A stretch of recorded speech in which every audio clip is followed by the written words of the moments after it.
Hi, my name is Terry O'Rourke, and I'm a Special Assistant County Attorney for Harris County Attorney Vince Ryan. And just to do an introduction, because I know some of you, I see you in the hallways and I don't know, but this is really dedicated to you, our youth, our future, the people who are only with us a short time, but some of you may stay for a longer time and maybe have careers here. And a part of why I wanted to talk to you is because I see you and I hear from you from time to time, but I don't know that you ever get the big picture. And so what I want to try to give to you in a very short period is what I would consider the big picture on county government and this office from my perspective. Now, who's Terry O'Rourke? Well, I was the first assistant for Vince Ryan, and Vince and I have been friends for 30 years, and before that I was special counsel. And I've had experience. I worked in Mike Driscoll's office for 10 years, the county attorney. And this is, of course, the Mike Driscoll courtroom that you're in. But the story, my story begins well, more than that. It's hard to believe. My real story begins 1963. Mike Driscoll and I were roommates in Page School in Washington, D.C. And when I talk to students like you to think about 1963 is as far from you, it's so far back in time that when we were Page boys together, Carl Hayden was served with us. He was a United States Senator from Arizona, and he'd been in Congress since before it was a state, back when it was a territory. And so it would be like Carl Hayden talking to Mike Driscoll and Terry O'Rourke in 1963, and I realized that the distance in time, but I want to try to give you the perspective that I have. And also my patron when I was first a Page boy was Bob Casey, who was the county judge of Harris County in the 1950s, so I do have some insight and experience. And what I want to do is, because I'm a lawyer and your lawyers are going to be lawyers, to at least tell you of the two cases that I don't want you to ever walk out of here without really caring about them. I know that when you came here, you've got the case of Driscoll versus Commissioners Court of Harris County, cited as 688 Southwest 2nd, 569 from the 14th Court of Appeals, decided in 1984. Well, that's just a case to you in a way, and it looks like black letter law and some old books and things like that. And why is it important? Because for our office, this case in the modern time is, if you were a Christian or a member of a faith tradition, this would be our genesis. Now you can say there's preceding things or for the Christian era or something, but we didn't become real as a modern governmental entity until this case.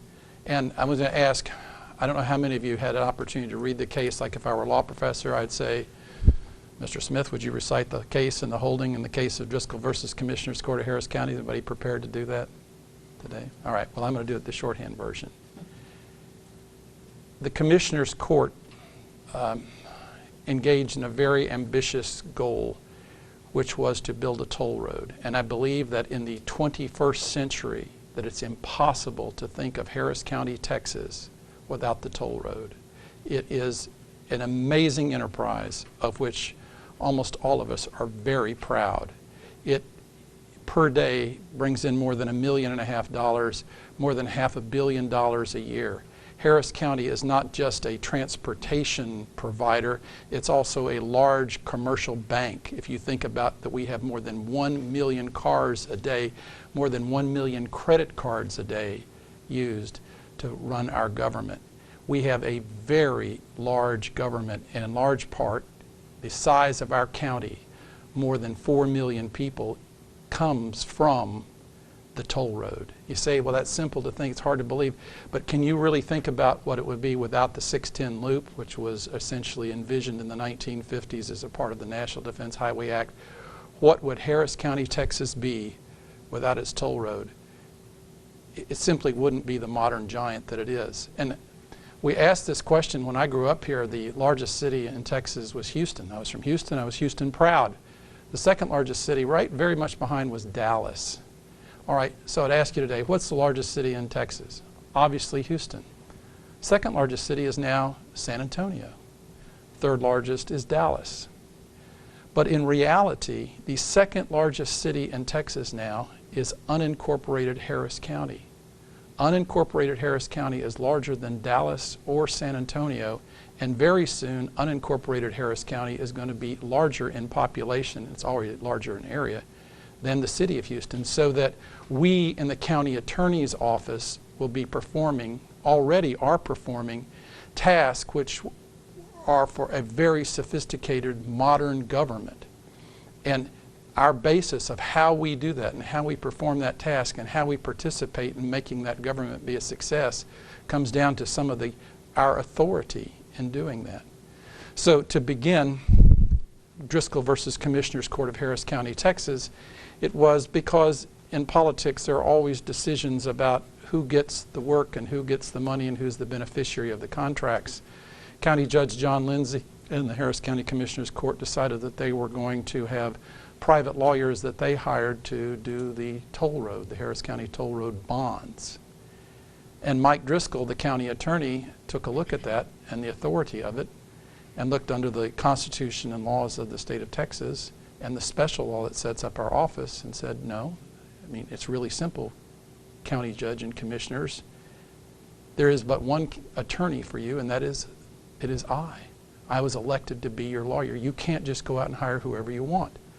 Well, it doesn't seem like a big deal on one thing, but it is a very big deal. It's not just fighting over pieces of the pie or who gets to do the work. It actually has to do with something which is much bigger. Why this case is so important, if you could understand it, you've been around here. How many of you have been to Commissioner's Court?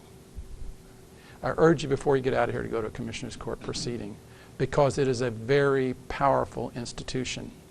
And to go against Commissioner's Court, to sue your very governing body like Driscoll did, was not just to say unusual, it had never been done, never been done. And when he brought the case, if you read the district court case, he explained how the county commissioners had set up this entity and had a group to control it, but it was really the county commissioners, and how the toll road authority really was a part of the county government. But they were somewhat clever in trying to set up a system where they could allege that Driscoll wouldn't be the proper lawyer. You know, the result happened in the district court. You guys do know how the district court case turned out, right? Yeah. Well, Mike Driscoll and the brightest lawyers that we had in this office went over to the district court and argued the case, just like I might be arguing it to you now. Not only did he lose, he lost 100% and had fees, all the cost, including attorney's fees, assessed against him personally. So when you lose, you can't lose bigger than we lost in the district court. And at the time, Mike Driscoll's wife, BR, was literally dying of cancer. And there's a personal aspect of it that if I spoke at Mike Driscoll's eulogy this year, and I couldn't explain what I'm going to tell you now, but in a way this is his eulogy also. And this is why Vince respects him. You've heard Vince Ryan talk about the greatest county attorney there ever was Mike Driscoll, and he set the bar, and I hope my ambition to be just the second greatest county attorney. Have you ever heard Vince say that? He will say that again and again, and all of his political people who work for him say, Vince, don't say that. Say, I'm the greatest county attorney, and I got my model from Mike. I mean, Mike helped me, but I really, I'm the greatest, okay? But that's not what Vince says. He said Mike set the standard, and it was this case.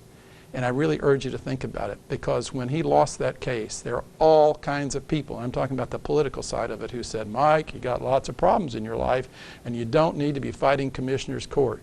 You know, Commissioner's Court determines our budget. They can literally move your office to the restroom if they choose to by their budget power. They can take away they can make your life miserable when they don't want you to do, when they want you to do something and you don't. So he was standing as a guy can do in the decision, and Vince will tell the story of how it was that Mike went to his wife and said, honey, I know you're dying, but there's something I want to do. And BR said, Mike, I know you want to be with me as I die of cancer, but I want you to do what's right. And Vince gets teary, and Mike said, well, I'm going to go and appeal this case. So when you read the appellate case, Driscoll wins 100%, and the holding essentially is there is but one attorney for Harris County, and that is Harris County, the Harris County attorney, that they don't have the right to do that. So you ask, how did all this come to be? And it's important to get a picture on what this government is, because I see you guys come through here And a lot of it, I know it looks like a Fellini movie or something. It goes so fast, and you try to think, what is the base of it? I believe the best is to go back to the Constitution of the state of Texas, back to 1876, and ask yourself what was happening in 1876 when they really set up the government, the governmental form that we have. And this is real history to understand. But who were the guys, literally they're all men, and they're all white men. Who were the men who wrote the Constitution of Texas in 1876? Who were they? Well, almost all of them were Confederate veterans of the most terrible war that we have ever had in terms of the American Civil War, the war between the states, whatever you call it, was just a bloodbath that was inconceivable to understand about how people killed each other in that war. So much so that until very recently, the Civil War had more deaths in it than all the other wars the United States put together. It destroyed the South. It destroyed Texas. It destroyed its economy. And following the American Civil War, in a period of Reconstruction, the United States had troops in occupation and had a very powerful military government that was here that ran the lives of these people and treated them, of course, as men who had committed treason by being in an act of rebellion against the country, and had frequently very corrupt people exercising arbitrary and capricious power over them. That was the perspective of the men who went to Austin in 1876 and wrote this Constitution. So if you had one word to describe their attitude, and this would be far greater than the Tea Party today. The Tea Party today is nothing like the people who wrote this Constitution in terms of one word that they would have. And that one word is distrust. They simply did not trust government. So they designed a government that had as many checks and balances with as many people looking over other people's shoulders as is conceivable. Completely opposite from everything you learn in political science about modern efficient government, where you have an executive branch and a legislative branch and a judicial branch, and the chief executive is either the governor or the president. Then you have these boards and groups that are appointed by the governor, and then it runs as a pyramid of power. It was just the opposite. It was designed as if the Confederacy had won the Civil War, and it was a Confederate form of government. And it includes so many checks and balances that you think, well, how does it work? Well, the answer, the amazing thing is that it works very well today, and it defies many of the modern political theories. Now, I'm giving an example. It's so incredible to see these, and these guys knew they were trained in government. These were not just a bunch of hicks and war veterans who were coming up who didn't know how government worked. They knew how government would work, and they designed it to be this way. And so we have an auditor who's appointed by the Board of District Judges, so that nothing really goes through here without the auditor, who is not an elected official. And then we have a purchasing agent who is an appointed official, so all the contracts go through the purchasing agent. We have the Commissioner's Court, who is the governing body, but it only rules by a 3-2 vote as a majority vote. And then you have a county attorney. These guys can't even hire their own lawyer. It's another independent elected official. The district clerk is elected, the county clerk is elected, the sheriff is elected, and as you know in other places, that's just not the way. I thought about it. I thought this, and of course we have a treasurer who has very few functions, but is a check reconciliation place to make sure that nobody's stealing. If you go to Commissioner's Court and get the minutes of Commissioner's Court, it's prepared by the county clerk. And the reason is so that the Commissioner's Court won't fake the records themselves. And I can tell you, I've been up there at times when things are going over, like what happened in Commissioner's Court? What is the actual record of what happened? Well, if you went to Commissioner's Court to ask them what happened, they might have a different version of than the county clerk has. If you ever watched them, how they vote with signals, like, what was the vote? But what was the action? And then the desire to change the records afterwards. You'd be surprised how much time sometimes says, well, let's just say that's what we voted on, as opposed to what did you really vote on. So there's a county clerk who's not in the game of the power of the decision making, whose job is to make sure that literally looking over the shoulder of the Commissioner's Court. And then instead of having, like Houston as a model, has the most powerful mayor system of management of any city in the United States. That is to say, Anise Parker has this incredible power. Bill White was the first mayor to actually announce it, is that there's no place that has the concentration of power in the executive like we have in Houston. And explaining why he should be mayor and why he's such a good mayor, of course. For example, they have a bureaucracy that's virtually all appointed by the mayor. And the city council, how important it is it? Vince Ryan, when he gives the very lecture that I'm giving to you, uses something that a lot of people don't like. He calls it the system, the mayor and the council is King Kong and the 14 chimpanzees, is what he calls it. And he says anytime the chimpanzees think that they can control King Kong controls the plantation with the bananas. So he just throws some bananas over here and some other bananas over here, and the majority that was against the mayor is gone because the mayor really does have all the power. And the councils are much more like ombudsmen than they are anything else. The county government in different is that the presiding officer is the county judge, who has very little power. And if you've been to Commissioner's Court or you watch the TV announcements, you'd think that Ed Emmett was like the mayor of Harris County. It's just the opposite. He's very much more like the Vice President of the United States, in that he's the presiding officer, as the presiding officer of the Senate is the Vice President. And the difference is that Emmett can vote on everything. The Vice President of the United States can only vote as a tiebreaker.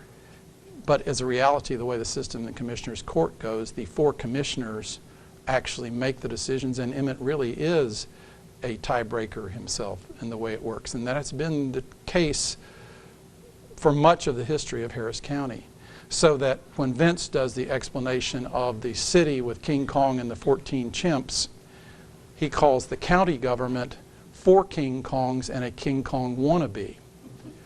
And to say well,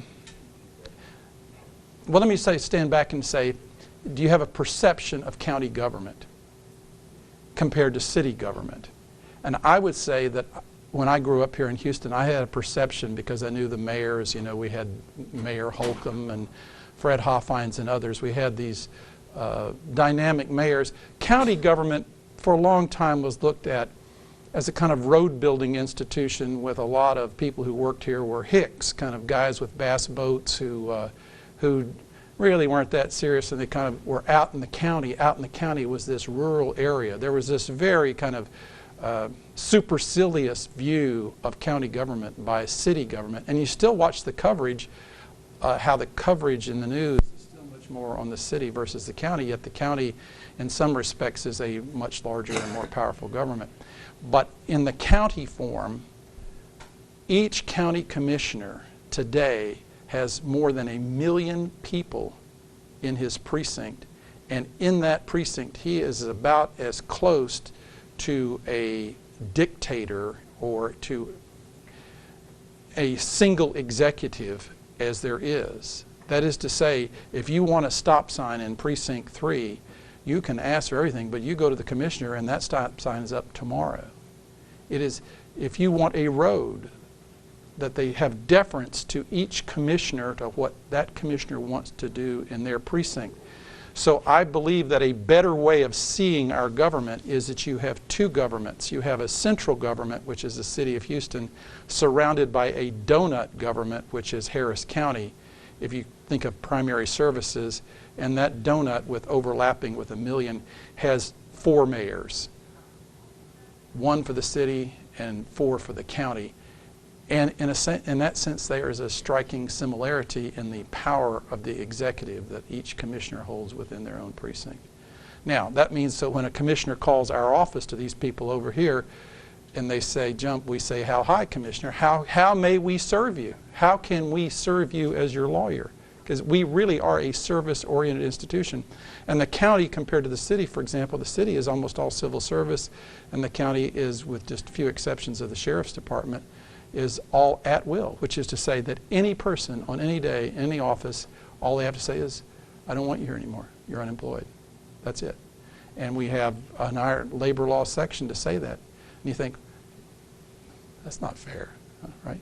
Is that right? That you can be fired for you just can't be fired for sex discrimination, race discrimination. There's a certain set of reasons that you can't be fired. But ultimately, they have complete discretion so that you have this highly responsive government to these 4 county commissioners. And boy, they really do get things done. Now, we used to have a joke one time when Vince Ryan was a city councilman and he wanted to clean up his district, District C. He had crack houses in an area that was just terrible off the 610 loop south. And he couldn't get the city attorney to prosecute the public nuisance cases that we have. Why? Because he had to have only the mayor could do that. It was his district. So he went to his friend Mike Driscoll and said, Mike, would you bring public nuisance cases within the city? And we did. You're going to see more and more of things like that as the governments work in kinds of competition. But Vince had me before the city council to talk about our plan, and the mayor at the time, Mayor Whitmire, asked me, why would the county be there? And I said, well, Mayor, at the county we have a different attitude and different approach. And she said, what's that? And I said, well, we say it takes the city to make the county look good. It was not funny, but that was the attitude. I mean, do we have that attitude today, generally speaking? I mean, and if you go to people like El Franco, man, they've got very strong views. So then the views of biases and prejudice and all that go both ways, because we think that we're a better government and we are in competition.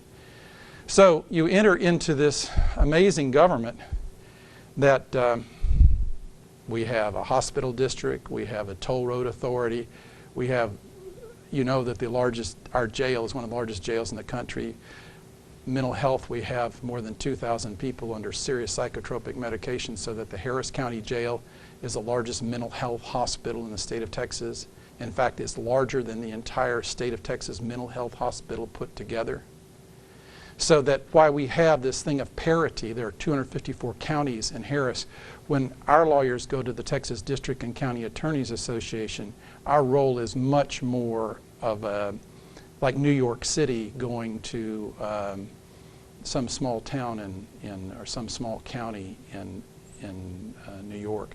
That the asymmetry of power is in Texas is there's not the same kind of competition. Now, this is going to be considered like a Houston proud speech, Houston, Harris County proud, but it really is. And while Dallas-Fort Worth might be considered one standard metropolitan statistical area, it really is not. It's 2 large cities that are connected. But Houston, its growth potential, it's 4.5 million, more than the area is like 6 million, but you blink your eyes and there are going to be 10 million people in what's called Houston. And it's going to be it already is an incredible international city with the largest port and foreign tonnage.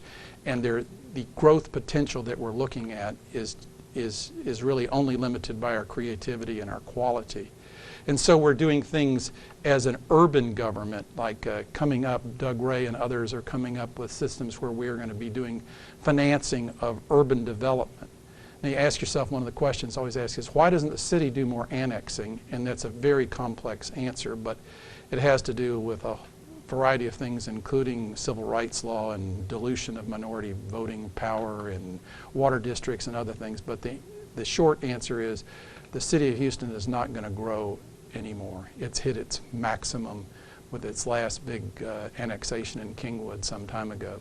So with the city of Houston being somewhere around 700 square miles and the county of being around 1,000 square miles, all the great population growth and the growth in minorities is out in the county. Now, the other case that I want to talk about, if I'm going to talk about Genesis being Driscoll versus Commissioners Court of Harris County, that's really what got us going as a modern powerhouse, is the last one is the First Court of Appeals decision in the case of International Paper and Waste Management, Inc. versus Harris County. You guys had a chance to look at that? All right. Tell me the holding. Real simple, we win. We won. 3 very conservative Republicans decide that Harris County, Texas, and its county attorney has the authority to hire contingent fee counsel. And why is that important? We who are career or political, like I am here, and partially a career person because I've served more than 15 years in this office, think, well, why do we hire outside counsel? Well, we hire them sometimes because there's specialties that we can't do, like patent law or special bankruptcy things. And then we hire them sometimes because we have conflicts, which is important. But on contingent fee counsel, we hire them because we do not have to spend any money, taxpayers' money, to recover money, and because there's a certain type of attitude and approach that a lot of these plaintiffs' firms have, that is that they really do get after it and do have a capacity to recover funds. Now, Randy Schmidt here has got a terrific rate of recovery, but there's certain kinds of cases, like when you're suing Shell, Exxon, Mobil, like we do, or we have a suit against Bank of America. We have antitrust cases against Visa and MasterCard, that for us to go get taxpayer funds and hire the people just to handle those cases is not an efficient use of our time.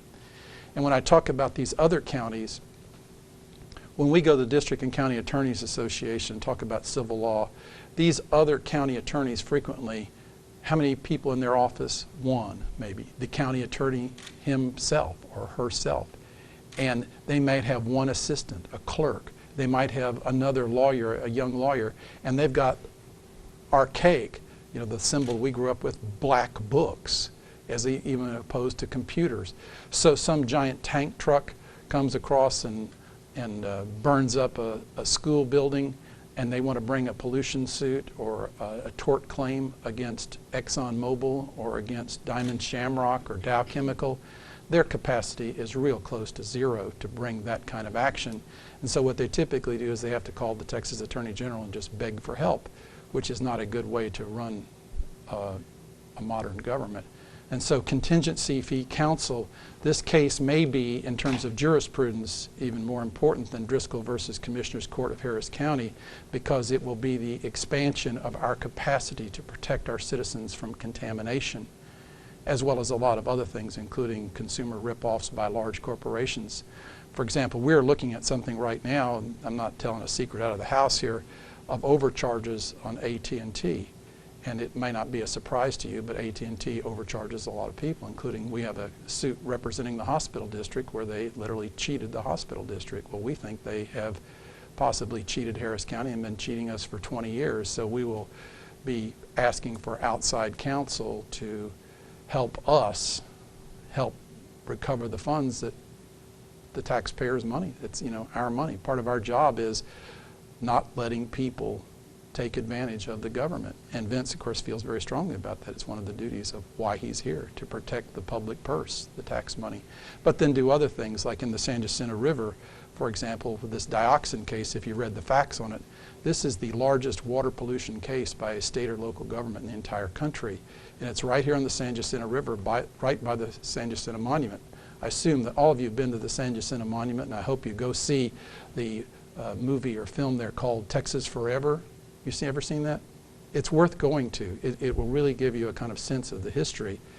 Well, we think of if we were going to make our Harris County Forever movie, it would have to do that at the very place where Texas freedom was won on the San Jacinto River is a dioxin pit which poisons the San Jacinto River and the upper Galveston Bay. So if you're sitting out there by the battleship Texas or by the San Jacinto Monument or the Lynchburg Ferry that we run, that's been run since before the days of the Republic, a ferry, if you see people fishing, they're eating fish and crabs with dioxin, and it's really not good. And if for any females here who are going to have children, just do not think about it, because the poison concentrates in the breast milk and has serious damage to children.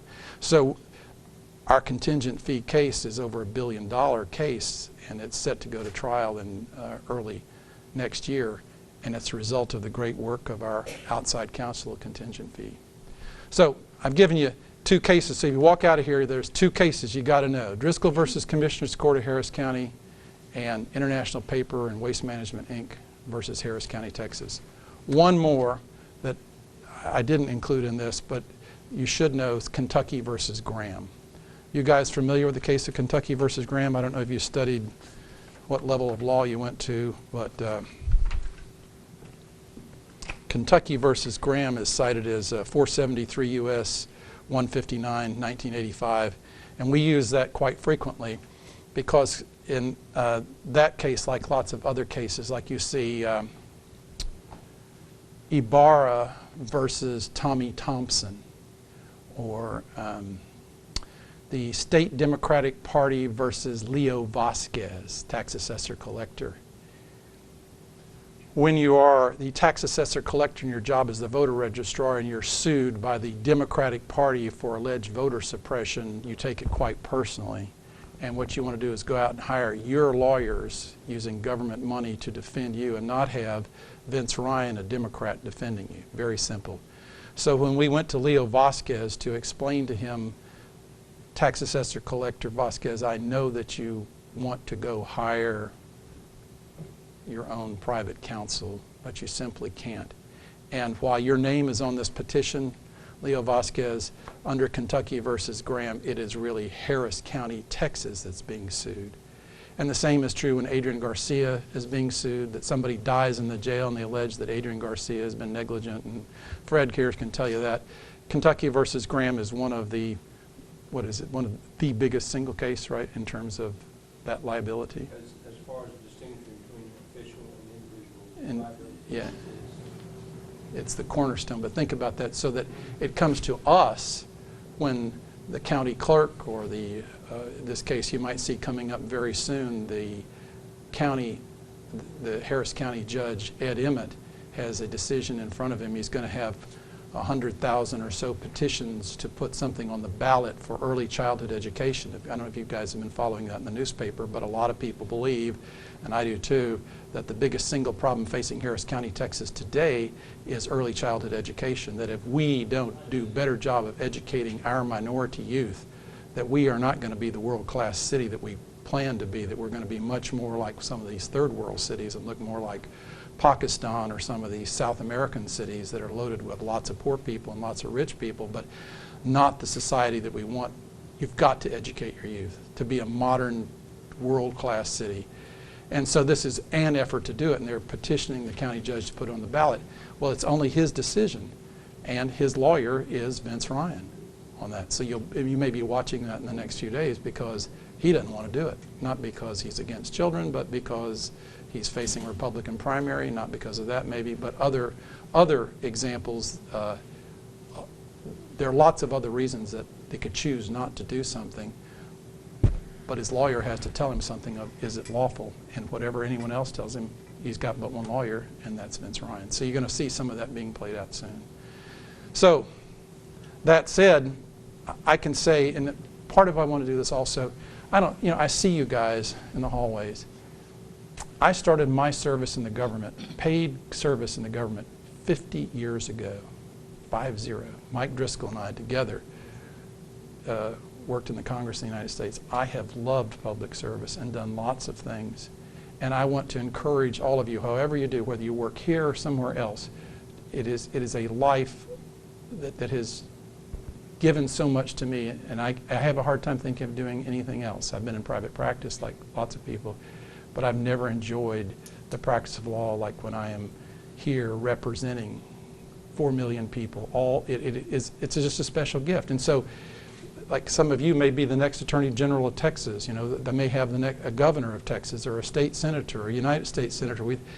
Part of it is you come through here, and we hope that you get the bug to want to serve the public and to have that special feeling.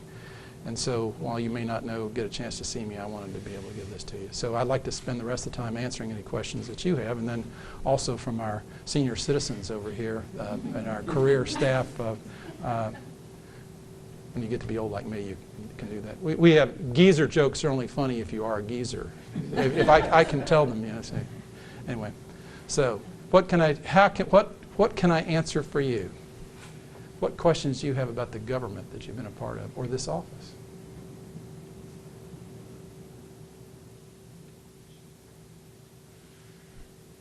Yes, ma'am. All right.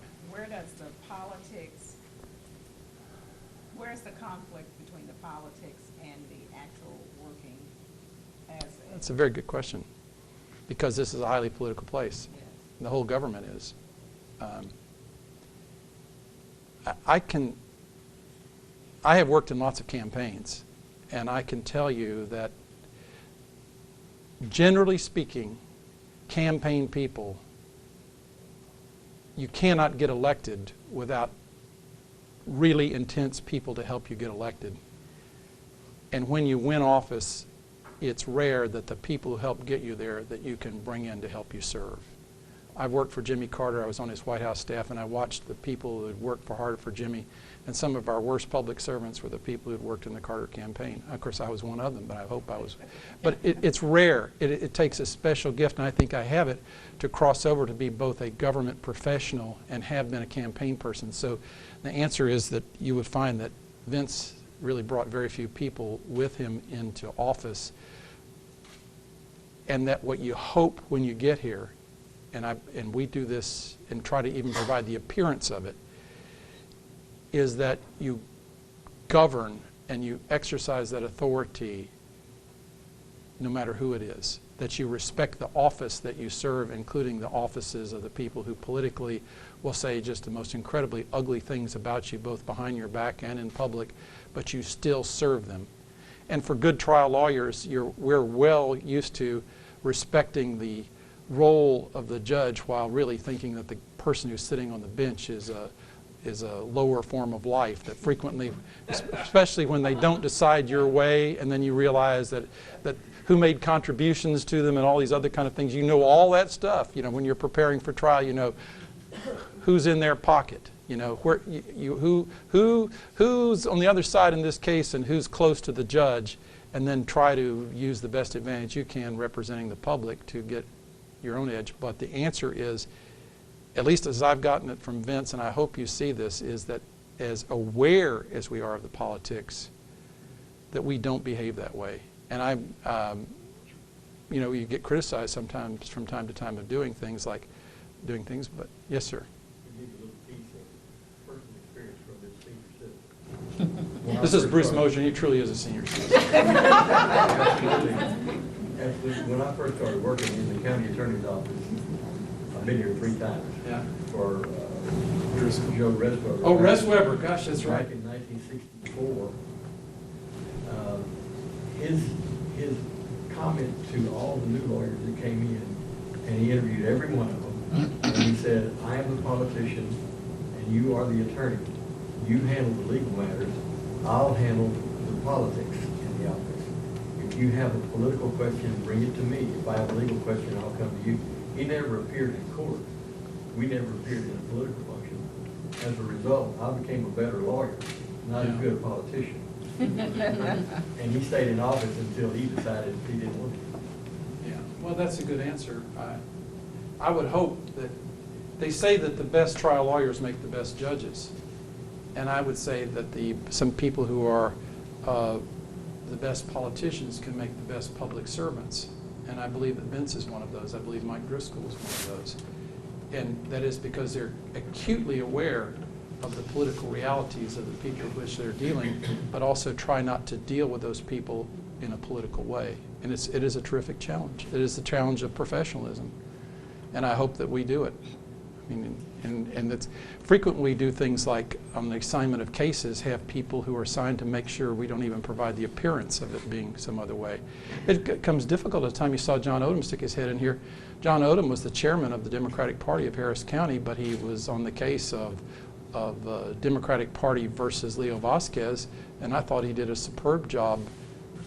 I don't know that Leo did so much, but of being completely fair, 100% fair. John is a mediator, and he knows what fairness is. Questions? Well, I really appreciated, and come by and see me when you get a chance, or just say hello, you know, just for a few minutes. And I don't know, some of you are going to be with us for a while. Some of them are you're getting to the end of your time here. And thank you for coming.